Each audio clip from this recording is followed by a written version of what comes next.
Welcome to the Reflect On podcast, where we embark on inspiring conversations filled with truth, vulnerability, and, well, anything else that'll help us learn, grow, and live better lives.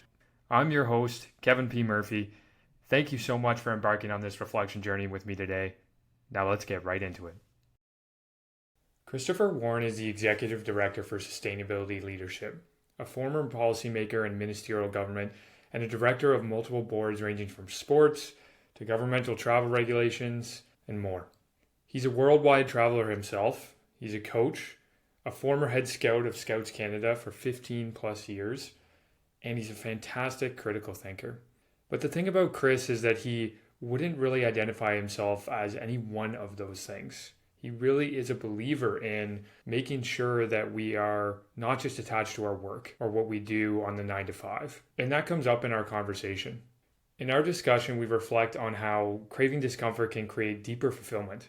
We also chat about what the exploration of nature and the diversity we all share can bring us when we look at it, which leads us to the concept of cultural acuity. Chris also shares his thoughts on what sustainability truly means, prior to us discussing the benefits and challenges we have in a society of vast information.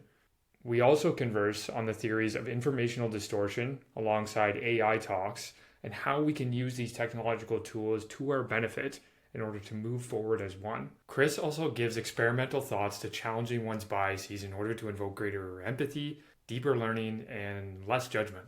There's kind of a little bit of everything in this episode, but it is one of my favorites. It's such a fantastic conversation.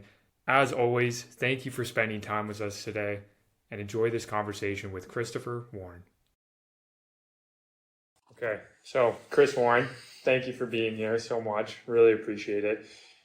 One of the things when I thought about prospecting and looking at you as an interviewee, per se, was your critical thinking ability, to be honest. Known you for a couple of years now. It's been pretty inspiring, even though it's been, dare I say, infrequent. We've seen each other, but it's been so special, the time you're doing it. I mean, that's from the bottom of my heart. One of the things I thought about first was all of the boards that you were telling me about that you're on in the community involvement. You know, I think there's, correct me if I'm wrong, there's Executive Director, Sustainability Leadership. You got the rugby boards that you're on. Most recently was the Travel Advisory Board Group of Ontario, I believe. You got soccer clubs. What inspired you to take on such an adventure on all those different boards beyond just saying community involvement? What was the biggest inspiration you think you've gotten out of those in the last years? That's a great question, Kevin. First of all, thank you for having me and the warm introduction, and the feeling is very much mutual and reciprocated. I very much enjoyed our time together as well, and getting to know you, and you've been inspiring to me in your own ways as well, as a professional, as a person. So thank you for our time together. I think there's a few things that would come to mind to answering the question. So first and foremost, for me, it's about relationships, building trustful ones, not transactional ones with people, and with institutions, because we interact with institutions on a daily basis, and they can sometimes seem faceless in some ways, but behind those organizations are people fundamentally trying to do right, particularly in nonprofits or community organizations. So I think that's first and foremost a priority for me, which is getting to know the people behind them. I think secondly, my own professional experience has a lot to do with stakeholder relations and strategic planning. These are relevant skill sets to those sectors, to those boards. So I'm bringing some add value to those boards and those conversations. So that's the second point, is where can I be most impactful? And the third, I would say, is synergies. So you note that I've been involved with soccer boards and rugby boards and travel industry boards and so on and so forth. But I now am at a point in my life and my professional journey of trying to find synergies between them, whether it's on connecting people, whether it's on connecting potential partners for projects, whether they be capital or operating of nature. I'm really trying to find those synergies. And so I think those are my three things that have sort of kept me going, I suppose, and sustained the energy and enthusiasm for wanting to be a part of so many boards. But my first was the rugby club here in Oakville. And I can tell you the very quick version of how I ended up on that board. Of course. For me, this is a club that's meant so much to me from when I was a youth playing rugby there at Crew. And knowing that the land that they were on, the land that we had been playing on for so many years, was owned by one level of government, subleased to another, and then subleased to the club, there was a bit of an arrangement there that had to be renewed. And there was an opportunity in that that point of the history of the club to look and think about what that future state could look like. And there was an opportunity for some sort of bold vision and bold leadership. And I think that just excited me on the surface of it. Being able to give back to a club that had meant so much to me, had given so much to me as a youth, was inspiring enough. And from there, it's all been sort of downhill, as they say. I've sort of gone from 1 to 5 boards. Yeah, that's incredible. And you mentioned earlier in that response the transition to going from the 1 to 5, so to speak, of the boards. Obviously, you mentioned some things that maybe inspired that transition already, but I want to get granular with the ability you had to perhaps change what you were doing. And if we rewind back, I want you to maybe focus on sort of your work, even if it's in the government at some level, not the specifics of it, of course, but the time when you were transitioning and where you came up with the courage and the motivation to leave something that a lot of people would feel that is comfortable and has lots of room of advancement to these projects that you're doing now. Yeah, it's a great question. So I'll say this. Prior to 2020, I had no involvement in boards whatsoever. Yeah. And now it's a very active and pronounced part of who I am as a person and as a professional, right? Yeah. So you're right. What sort of was the catalyst for that? Exactly. So my professional experience in a nutshell was, as you say, with government. So working across a few different ministries related to energy, infrastructure, and post-secondary education. So some broad policy files there. But I was fortunate enough to have roles that saw me in rooms with decision makers, whether they be cabinet ministers or senior members of the civil service, or indeed senior stakeholders, C-suite, all the way right through. And so being thrust into those positions of tremendous trust at a young age, I think had a really formative impact on who I am, and in some ways contributed, I think, to my level of interest in that bigger, bold, visioneering type projects that I mentioned, for example, with the rugby club that attracted me to want to join that board. So I think it's a new and defined pillar of who I am, and it's a logical extension in some ways of the career path I've had, which has been varied in the sense of being exposed to different stakeholders and having to have a certain natural curiosity. Going in to a room and having the humility to say, I'm not the smartest person in this room. I'm going to listen, I'm going to understand, and I'm going to draw alignment between stakeholders. I'm going to build coalitions of the willing where there might be some disagreement. And I think those are all really critical, and speak to the critical thinking actually that you mentioned at the start of the conversation. I think those are all critical skill sets for successful board members. Being naturally curious, being open-minded, listening, and finding ways to draw alignment with others. It's a fundamental human characteristic. Yeah, and you say naturally curious. I love that. I also think of it in a sense of the will to be uncomfortable. You know, it's easy in this world, especially with the product of just the materialism, the monetization that our society has become. And I don't mean that in a judgmental way, but more just how we've evolved, especially since the turn of the century, that a lot of what we're doing is even characteristic of a generation or two past, where we're still just working, a lot of us, for a paycheck. The way I see you, that natural curiosity, that ability to be uncomfortable, is more just a pursuance of that, your curiosity, but also the willingness to say materialism, money, human impact is maybe more important in the long scheme of things. Is that fair to say, where your motivations have been? I think it's very fair to say, particularly my current role as executive director of a small environmental nonprofit, right? So from my perspective, what attracted me to the role was mission, vision, and values alignment. Mm-hmm. So how can I put myself in a leadership position of an organization like that and advance it in some meaningful way? But I think you're hitting on a really important point here as well about the broader decline in volunteerism across our societies.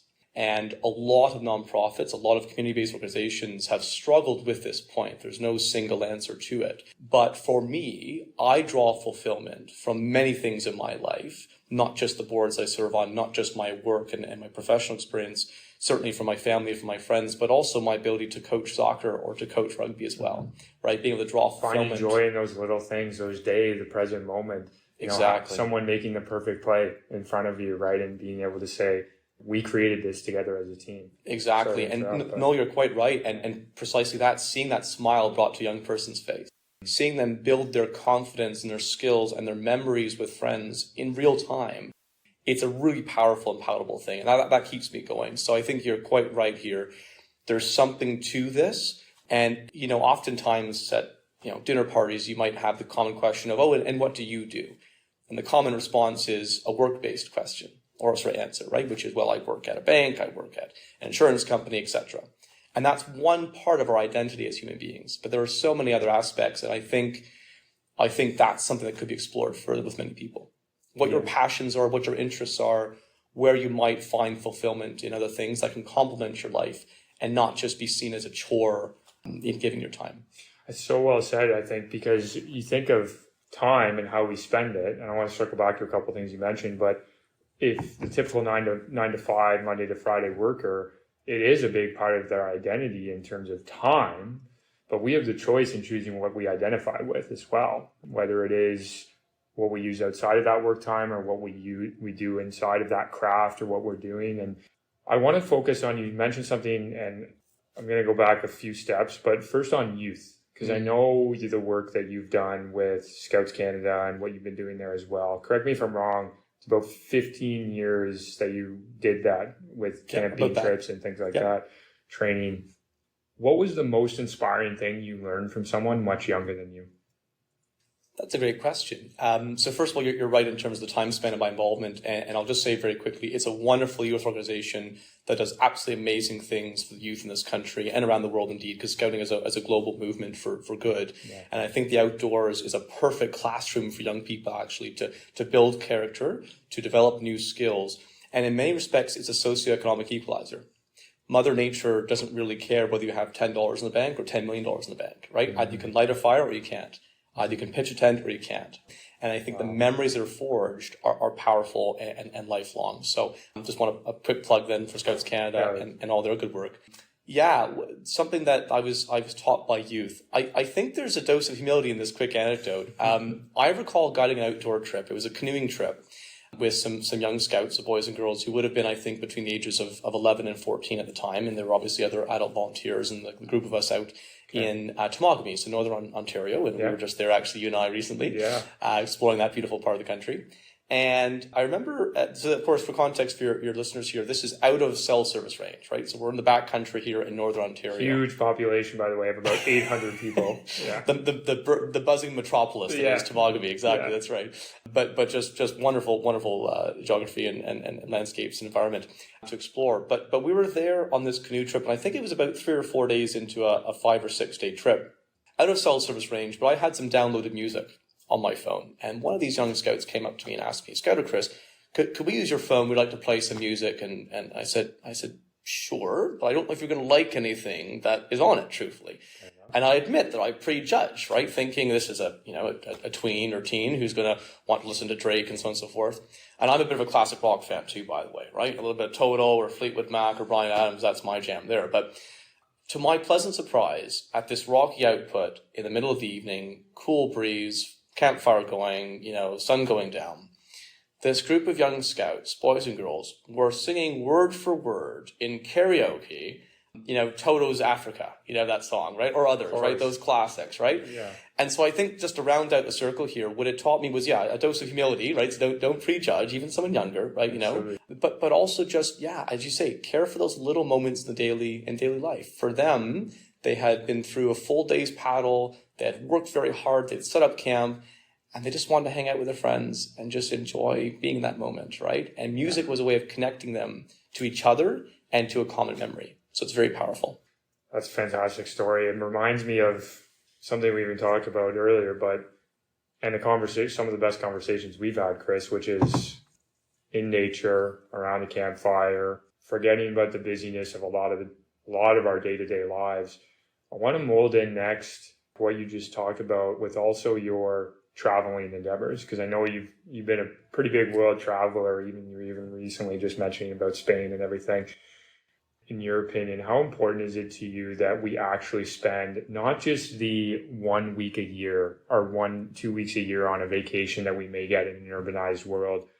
How important is it to you, and why, that we actually get out and not just be in nature and outside, but also be uncomfortable, like we were talking about, with cultures outside of our own? It's a great question. So first of all, obviously, I've been very, very fortunate and privileged to be able to travel as much as I have and to explore the world. I would say my two-word answer is cultural acuity.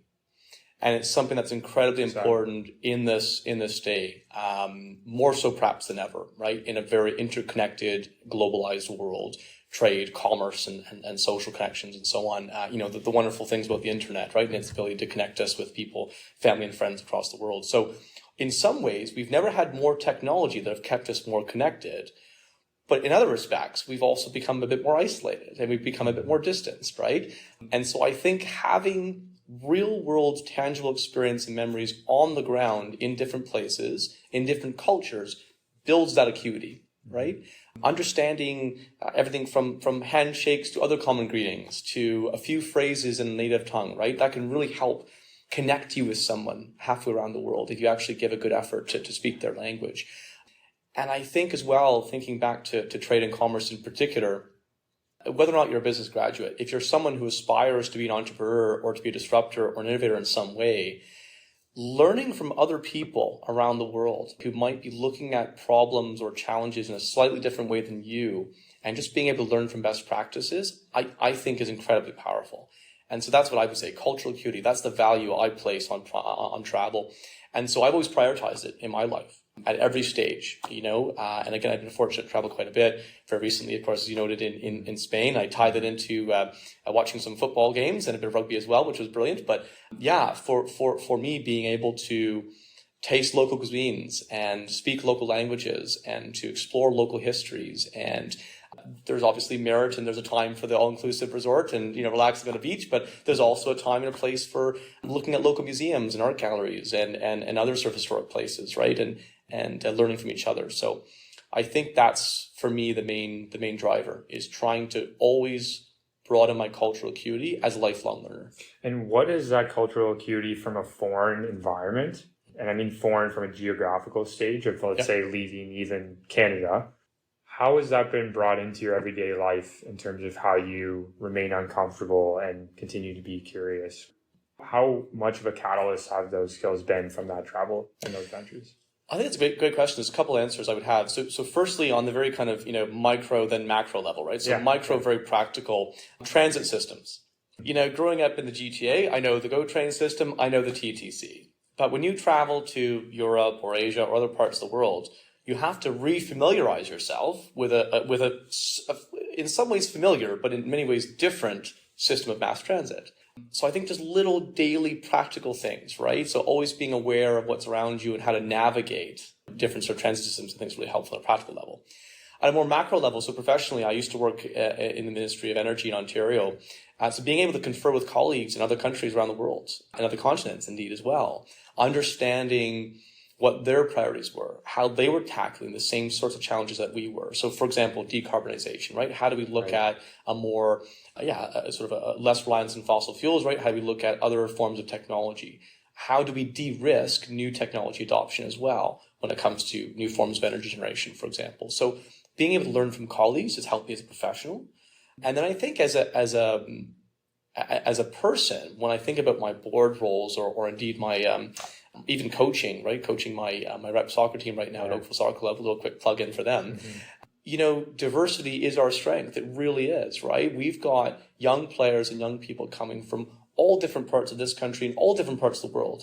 And so being able to have the patience and understanding, at least at one level, of their experience and how it shapes them as a person, right? Because again, talking to those points before we were raising about we function in multiple identities simultaneously. I'm not just an executive director of an organization. I'm not just a Canadian citizen. I'm a volunteer, right? I'm a coach. You're Chris. I'm Chris. Exactly. We function these multiple identities. Yeah. And so I think for me, there's multiple ways in which it sort of deeply ingrained itself in who I am now in my daily life. But it's about that understanding, I think. And it's about that, as you said before, quite rightly, getting outside your comfort zone. And I'd encourage everyone at any opportunity to travel. Young students to take a student exchange, etc. Yeah, I love what you said there. Actually, what stuck out to me is diversity is our strength. Something that you can sort of mirror, and maybe we'll focus in a moment on. But I wanted to, you mentioned back to the boards, it's a sustainability leadership, correct? Yep. That's the one that I think you've you're the executive director for, right? That's correct, exactly. Yeah. So it's my full-time sort of professional role right now. So I'm also an ex officio member of the board then, because executive director is sort of like a CEO of the nonprofit sector, effectively. Yeah. Right. So how is that molded in with your experience in energy and just sustainability in general? I mean, that's a word that's tossed around a lot, but I know your thoughts. I'm going to guess that your thoughts are a little more granular than the traditional sense of the word. So when you hear that sustainability, and not just from an energy perspective, but from everything we've already been talking about, the cultural aspects, the ability to understand that diversity is how we are maybe stronger together, the ability to be uncomfortable and learn new things. What do you think of when you think of the word sustainability? Yeah, it's a great question. So first of all, I'll just say that what we do at Sustainability Leadership is function in some ways like a chamber of commerce. So we have members, large institutions like ArcelorMittal, Dofasco, Hamilton Health Sciences, Electric Utilities, and others. And we help them with a lot of guided support on a 4-step journey on setting targets towards reducing emissions, becoming more energy efficient, waste diversion, water management, etc. So we set those targets with them, and we give them the support to achieve those targets. We measure that progress, and then we actually recognize that as well. So that's in a nutshell who we are and what we do. Amazing. And I think it's a very, very important question here. So first of all, energy is in some ways finite, right? And we have to be responsible in how we generate it, how we distribute it, how we use it. And so part of my function when I was at the Ministry of Energy was looking at long-term forecasts on both the demand side and the supply side, right? And the answer to more demand is not necessarily always just more generation. It's certainly a part of that conversation, and there's incremental ways to add generation onto the grid. But conservation and demand management is a part of that conversation as well. So what do I mean by that? So what can we do when we look at our homes and our buildings, offices, and so on, our transportation infrastructure, etc.? How can we reimagine society in a way that optimizes the use of energy? Right? So it could be little things like changing your thermostat range, right? To not maybe use as much heat in the winter or as much cooling in the summer. That's one example. Increasing the R value of insulation in our homes and windows and doors and so on, right? So these are just a couple of examples of very practical sort of environmental solutions that do exist out there. But going to your question, what is sustainability and how we tie this together? I think it's a suite of values, really, right? It's a suite of shared values about wanting to be good stewards of this world and wanting to make sure that we have the resources we need to live prosperously, of course, as human beings in community. We are social animals, but also in a way that respects our environmental obligations, right? And so I think it's a values-driven conversation. Yeah. And I'm so grateful that I think we have many public thought leaders who are on a regular basis now speaking about this as sort of the desired future state, if I can put it that way. And so I think there are an awful lot of good people doing great work. I think my organization is among those helping to advance those conversations. But energy efficiency and the generation side, I think, have to go hand in hand. But yeah, that's what I would say when I think about sustainability and what it means. And it's not just energy, so there's other pieces. So waste diversion, for example, right? So, recycling programs, right? Biodegradables, looking at what we can do to not send waste into landfills then, right? There's a lot of fantastic innovation being done right now in the circular economy. A lot of very disruptive startups, by the way, as well, in this space, right? Looking at things in that closed loop. Yeah, so I think the last thought I would have is we have to be careful about exporting environmental costs. So, for example, here in sort of prosperous Western sort of cities and so on, we all love our smartphones. I've got mine, you've got yours, and so on. And we might replace them every now and again, right? Of course. But when we send those iPhones out to, for example, certain countries in Asia, those might be recycled by hand, which might lead to higher cancer rates, right, among certain populations there. So I think we've got to be careful about exporting environmental costs in a way that makes us feel good about having a brand new phone, for example, every 2 or 3 years. But we have to do right by that end user in some way, or that total impact, looking at all of it in scope. So yeah, it's a fascinating field. I love working in it every day. And we can certainly unpack anything in there further, particularly on the energy side, if it's of interest to your listeners there. But I think, to me, it's a values-driven conversation, and I'm just glad to be a part of that and helping to advance the conversation. Yeah, thank you for the description there. And it's really interesting that You mentioned a couple points on what I'm hearing just in sort of an undertone of all of it is this ability to have a collective value system as well, and one that can move everyone forward. And without thinking in true absolution, understanding that we're not going to be able to do that as well. Not everyone is going to move forward on the same path. And there is a lot of disruption out there in terms of potentially great things. But what I feel like we're seeing more and more as well is the inability to maybe adapt, or and I don't mean that in an accusatory way.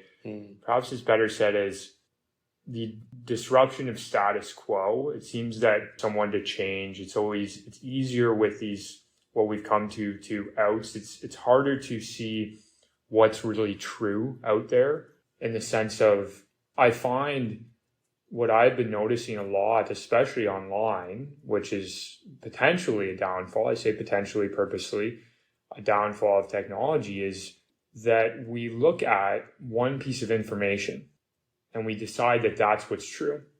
And we decide that that's what I believe in, hypothetically, or and sometimes when we take that even to the exponential stage, it becomes more of an in versus out group rather than the topic, let's say sustainability as an example, that we're all trying to collectively move forward, or a lot of us, or whomever of the majority is.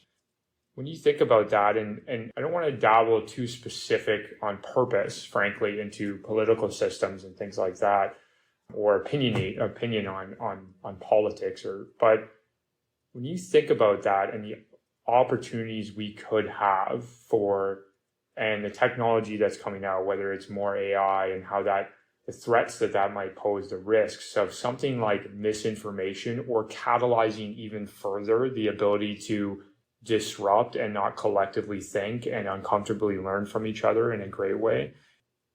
How do we solve that, in your opinion? That's the $1 billion question, isn't it? It's a great question, though. So a couple thoughts. So first of all, I think you're absolutely spot on. In some ways, we've never had access to more information at our fingertips than right now. So in some ways, right here in 2023, we're among the best informed in human history. But that's the asterisks here, right? There's a real challenge, you're right, and a real search for trust and authenticity and authority and credibility in that information. And I think it is challenging in several respects. So first of all, the platforms that are used to disseminate information, we can set in our settings and preferences, right, what sorts of opinions we want to hear, right? So confirmation bias. So that's one thing, is that the same platforms that allow us to access all that information also shut us out from other contradictory opinions, which might then better inform us overall. So that's one challenge I think there is just the settings and the preferences and how we absorb information. And I think that leads to the second problem, which is actually there might be too much information out there almost for us to absorb. Right. And there's that maybe a crude analogy, but I'm thinking about cereal boxes in grocery stores. And there's that analogy, I think it was a study I recall reading one time where they said, if you have 15 choices of cereal in front of you, you'll actually likely walk out of the grocery store without buying a single box because you're simply overwhelmed. Information overload. Exactly. It's that sensory, just you're overloaded, right? So let's go towards the solutions here. I think part of it is going to have to come from institutions. I think we have to find a way to rebalance and retrust our institutions, whether they're government or civil society. Not either the mutual exclusion of either or, right? There can be some balancing there. But I think we need to really double down and trust that there are good people doing this work. There are experts. And I think we have to maybe in some ways renew our respect for experts, I think, as well, in their field, subject matter experts who spend maybe years studying something. So that's one thought. I think as well, just going back to stepping outside your comfort zone. I mean, if you happen to fall on one particular point of the political spectrum, maybe switch your news feeds. You actually hear the other side every now and again. Whether it's on X or it's, the newspaper of your choice or whatever the case may be, right? Your podcast of choice even as well. Try and expose yourself to other ways of thinking. Try and stretch outside your own comfort zone, because when you challenge your own assumptions, one of two things will happen. Either one, you'll change your view to what will then make more sense to you, or two, you'll actually find better ways to strengthen on a rational and logical basis your own belief system.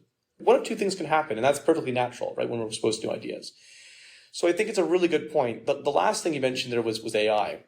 I've thought about this an awful lot as well, right? And I do think there are tremendous benefits to it in terms of, for example, healthcare, right? You can imagine being able to upload all this different, patient data and so on and so forth, obviously with privacy protections and so on in place, and then being able to spot patterns and perhaps better provide advice, early health advice, right? Preventative medicine to people, so that we can lower costs to our healthcare system as well. On one hand, so there's an efficiency piece, but also produce better overall outcomes. That's the main drive. That's the more benevolent kind of piece there as well. So there are a lot of positives.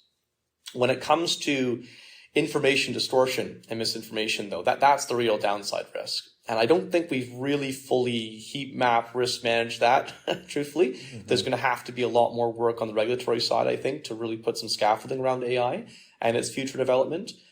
So with some goalposts, I think we can certainly integrate it, but we have to be very careful, particularly in the context of politics. And we're not going to veer too much into that, obviously. But you think about, or what I think about here when I think about AI is the ability to distort candidates or public leaders, thought leaders, misrepresent their views to the electorate or to the mass public or indeed to international audiences, and that's a really worrying thing. It's a really worrying thing. And I think the premise of our base democracies has always been a fundamental trust in being able to hear from candidates in some way, shape, or form, whether it's through surrogates, whether it's through their materials, whether it's through media, etc. Being able to understand someone's views and overlay that onto our own value system, just that fundamental information flow has always been fundamental. And I think I do worry about the distortion that AI could cause in that space in particular. And I don't know that I have an answer. I'm sorry for your viewers, but it's something I'm watching very carefully. And you're quite right to be asking this now of me as a guest and hopefully other guests on your podcast as well. Well, thank you for sharing that. I think the political realm is one where we can, at least for me, I'll speak for myself, in that I can see the most distortion already out there foundationally, and not necessarily because of something like AI. I'm not accusing it of that. What I mean is kind of molding in a lot of things that we've already talked about, which is a societal, seemingly foundational matter of not wanting to bring in other cultures and collaboratively learn and understand the other side and reinforce confirmation biases and be more comfortable in a group. And it becomes, like I said, more about the me versus you or the us versus them, rather than maybe spending the time on collective goals that we may all be trying to achieve, or collective threats like technology that could be coming and taking some of the human aspect away from us, right? I love the points you raised there. I'm going to build on that really quickly to say, I think it was about 3 years ago, I was at a Canadian Club of Halton, I think it was, event, and there was a speaker there by the name of Daryl Bricker. And he was then, I think he is actually currently still as well, the CEO of Ipsos Canada, which is a polling and research firm. And he had a book called Empty Planet. And he's not paid me for this endorsement, by the way. I should be clear to your listeners. But the book comes to mind here as you were speaking there, Kevin, because what he talked a lot about were sort of the trend lines and how at a macro level, our planet will eventually depopulate and will actually be, or not fully, but will actually be smaller in global population than we are today, right? It will still continue to grow, but by mid-century, he had predicted that it would sort of shrink a bit. And some of the trend lines he talked about were increased urbanization and declining fertility rates and other points. And one of the questions I remember I asked Daryl at that event was about political representation, particularly for smaller communities in remote parts of countries like Canada, right? We're a very large country. And how do we, as a country, ensure that their voices are still heard in some way? Because fundamental to our democracy is representation by population. And if we take those trends for granted, at face value, that we're going to continue to see increased urbanization, then we're going to continue to see that migration, right? But then the shift of political power, then of course, or at least representation to cities. And on one level, of course, that's reasonable because we have more people there and their voices need to be heard. But there's a fundamental balancing in government policy decisions. You have to do what's best for the country and for the entire province or the entire municipality, etc. I asked him the question, and he did give a very profound answer, but in sum, he effectively said that is the political question of our time. And we've seen this manifest in recent US elections, for example, right? The idea of smaller communities, maybe not feeling heard by certain candidates versus others, and feeling a certain anxiety about that shift as well, those demographic and so on changes. I think we've seen it in almost every major democracy across this world, in fact. That sort of urban, rural priorities, alignment or misalignment in certain areas. And I make no values judgments upon any of the conversations. I only mean to point your listeners to that being a very important conversation. How do we make sure that we still have room at the table for different, diverse perspectives and voices, particularly those we may not on instinct agree with right away? But there are still people, there are still citizens that need to be heard. And that is a challenge as well. Really well said. I want to ask you for something granular and a skill. So what do you think are 2 to 3 things, or what are 2 to 3 things that you do when you feel as though you're succumbing to a bias, whether it's especially a confirmation bias, when you feel like you're losing your potential identity that we've talked about, when you feel like you're outside of yourself in the sense of hopefully your best self and what you strive to be, but what I mean is in the sense of you're not necessarily fully being empathetic to the other side or the other opinion or opening yourself up for that. So a lot around confirmation bias, but biases in general. What do you do to make sure that you can step out of that? It's a great question. And I'm certainly self-reflective enough to say that I admit I've been in those moments before, as I think every person can attest to. For me, I think the first thing I would remind myself, as also an ingrained note to myself, is there is no monopoly on a good idea. And I actually have found myself saying that out loud to myself in moments. There's no monopoly on a good idea.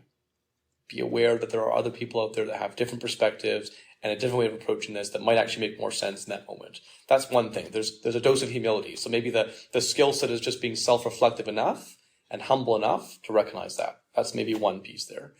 The second, I think, bit of practical advice I would say is the value of mentors. Having trusted sounding boards in your life who you can just have a chat with, bounce off ideas, whether it's career or it's life or it's big macro philosophical challenge of the day, who knows? Just having that person or persons who you can comfortably approach. I'm grateful for the mentors I have in my life. And I've also now come to the point in my sort of life and career of having a couple of mentees myself, people who've approached me now on a regular basis for some advice. And I'm very free with my time. I'm very happy to give that advice and pay it forward in some way. And as you say, earlier in the conversation, to maximize impact, that's a driving force too. But I think those are my 2 kind of practical pieces of advice, is find good, trusted sounding boards and mentors. And as a skill, be self-reflective and be humble. You know, maybe there's one more piece there as well. And the word I would use is integrity. And I know that's a big word and it's difficult to unpack. Tossed around a lot. Yeah. Exactly. It's tossed around a lot. But at its core, not losing sight of who you are and seeking justice in what you do. And that was particularly profound to me as someone who used to work in government. Political ideas and views will shift, right, over time. But fundamental to public service is doing justice for people.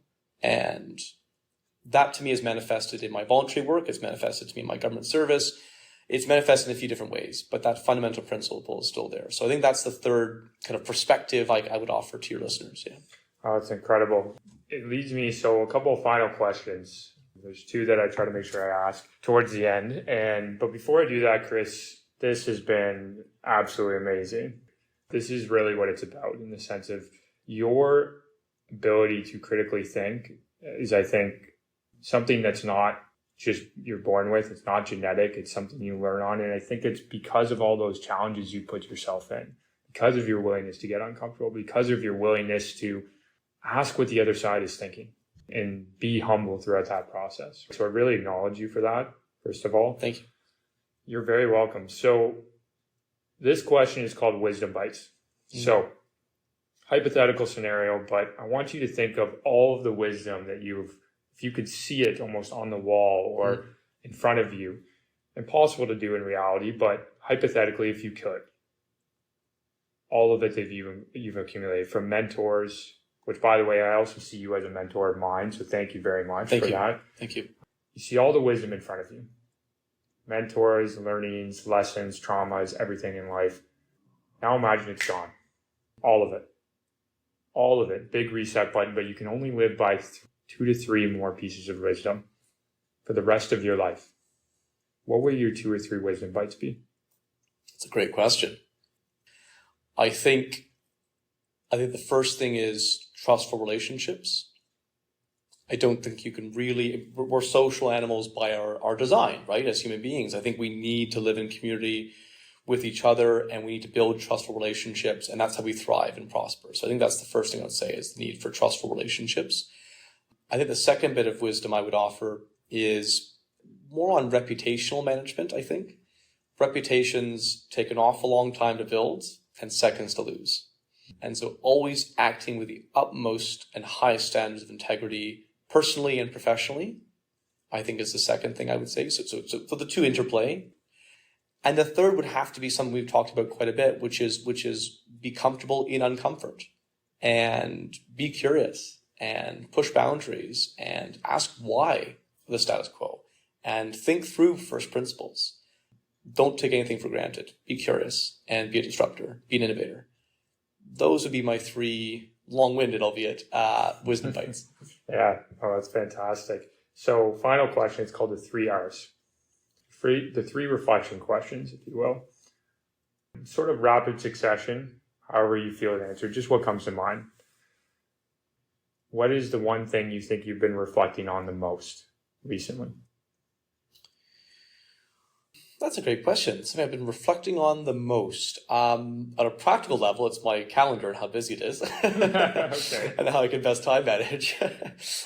A never-ending skill, by the way. That's right. Time management. That's right. Yeah. Another wisdom bite there.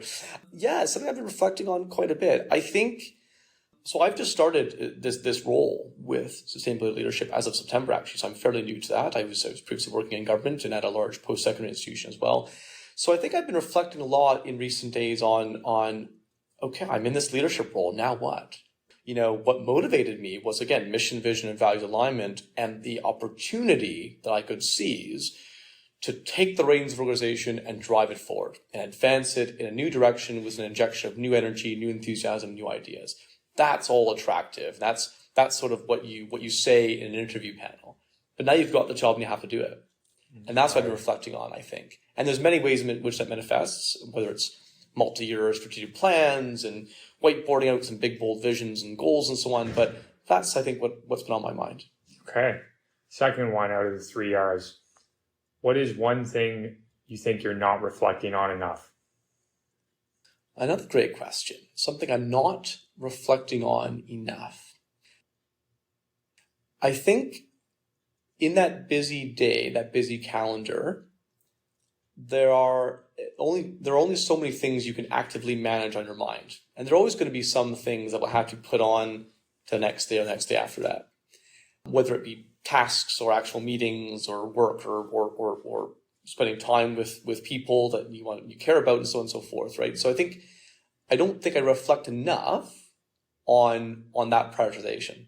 Sometimes it feels like I'm kind of on the hamster wheel, right? And I'm just moving from one meeting to the next and one day to the next and one commitment to the next.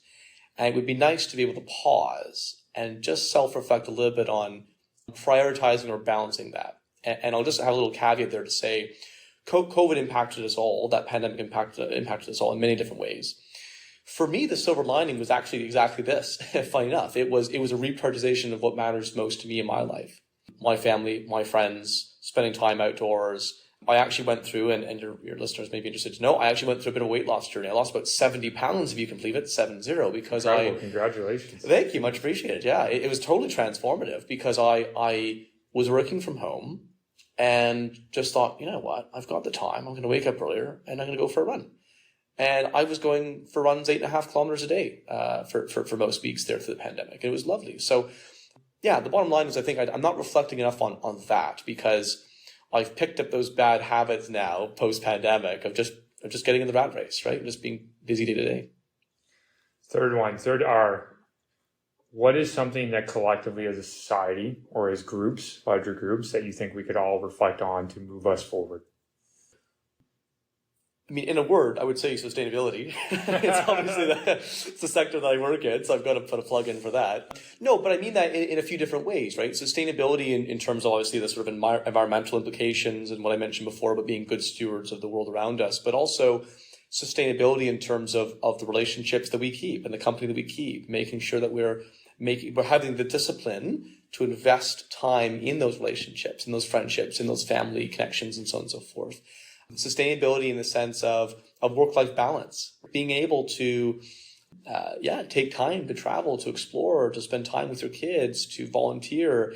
Sustainability in the many ways it manifests, the idea of that value system that sees us as prosperous, thriving human beings. That's how I would answer the question. It's incredible. Chris, thank you so much. Thank you, Kevin. Thank you very much for spending time with me on the Reflect On podcast today. If you found this episode enjoyable or inspiring, please share it with those who it may help and leave a positive review so that we can grow together. Until next time, reflect onward and keep moving forward.